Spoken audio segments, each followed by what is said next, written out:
یاد رکھو تاریخ اندلس، تاریخ اسپین آپ کے سامنے ہے. اسپین میں کیا ہوا تھا؟ ملک اسپین 800 سال تک کلمہ پڑھنے والوں کی حکومت تھی. زمین کا کوئی حصہ ایسا باقی نہیں تھا جہاں پر قرآن کی تعلیم نہ ہوتی ہو. مسجد ایسی ہر گلی کے اندر تھی جہاں کی اذان کی آواز ہر گھر کے اندر پہنچتی تھی. صبح سویرے ہر گھر کے اندر قرآن کریم کی تلاوت کی آواز نکلتی تھی. ہر گھر کے اندر نمازی تھے، ہر گھر کے اندر قرآن کی تعلیم کو عام کرنے والے تھے. لیکن وہاں پر وہی ہوا تھا جو آج ملک ہندوستان کے اندر ہو رہا. تم دیوبندی، تم بریلوی، تم جماعت اسلامی، تم اہل حدیث ہو، ہم تم سے ہاتھ نہیں ملائیں گے، ہم تمہارے قریب نہیں جائیں گے، اس لیے کہ تمہارا سسٹم الگ ہے، اس لیے کہ تمہارا مکتب فکر الگ ہے. یہی گناہ کیا تھا اسپین والوں نے جہاں 800 سال تک حکومت تھی کن کی؟ داڑھی والوں کی، قرآن پڑھنے والوں کی، نماز پڑھنے والوں کی. میرے بھائیوں، ملک اندلس کے اندر، اسپین کے اندر سب سے بڑی مسجد دنیا کی کون سی؟ مسجد قرطبہ، جہاں کی مسجد منبر پر بیٹھ کر امام قرطبی نے قرطبی کو لکھا تھا، تفسیر کی کتاب کو لکھا تھا.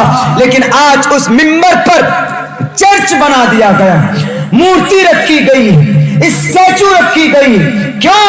نماز پڑھنے والے تھے ضرور، لیکن جیسے آج ہم اس دیش کے اندر لڑ رہے ہیں، جیسے آج ہم الگ الگ مکتب فکر میں بیٹھے ہوئے ہیں، ایسے ہی اسپین کے مسلمان الگ الگ جماعتوں میں بٹ گئے تھے، الگ الگ حصوں میں بٹ گئے تھے.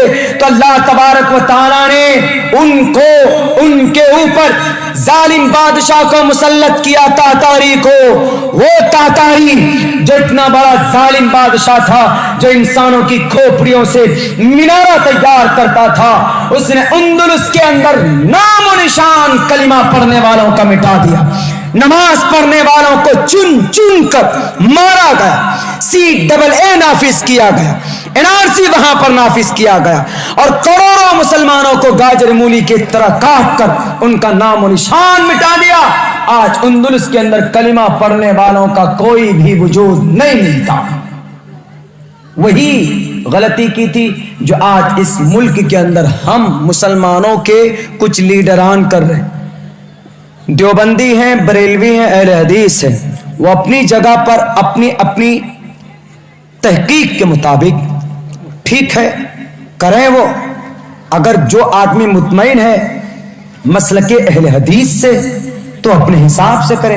اگر وہ اچھا ہے تو اللہ will accept that person، اللہ اس کو قبول کر لے گا. لنا اعمالنا ولکم اعمالکم. اگر دیوبندی مسلک کے لوگ اچھے ہیں تو اللہ ان کو قبول کر لے گا، اور اگر مکتب بریلوی، مکتب فکر کے لوگ اچھے ہیں تو اللہ will accept and these person، اس کو accept کر لے گا. لیکن ہم لوگوں کو کسی کو کافر اور مشرک کہنے کی اجازت نہیں ہے کہ قوم کو بانٹو. ہم کون ہوتے کسی کو کافر کہنے والے؟ ہم کون ہوتے کسی کو مشرک کہنے والے؟ جس کا عقیدہ قرآن کے مطابق ہوگا، شریعت کے مطابق ہوگا، وہ آدمی اچھا ہے.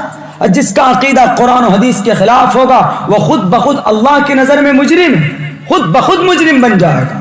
ہمارے اور آپ کے کہنے کی ضرورت ہی نہیں. No need to explain.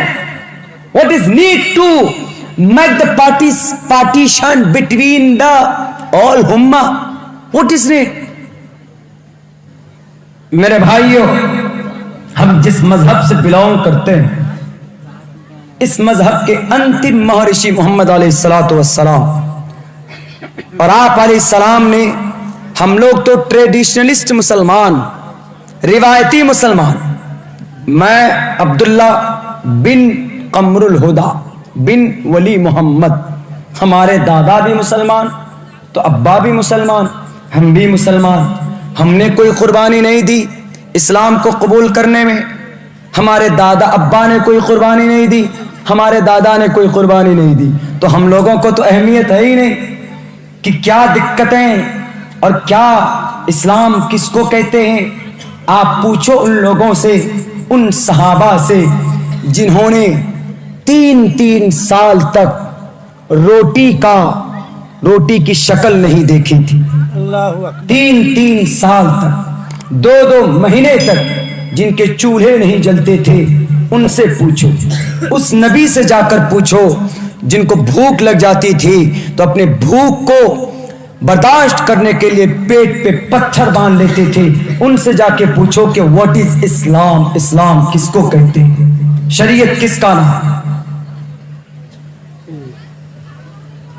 دنیا کے اندر اسلام کو بدنام کرنے والے کرپٹ، اسلام کو بدنام کرنے والے عیاروں، لوٹیروں، دغا بازوں، دجل کرنے والے دجالوں کہ اسلام زبردستی پھیلا ہے، نہیں، کوئی مائے کلال ثابت نہیں کر سکتا کہ اسلام زبردستی پھیلایا گیا۔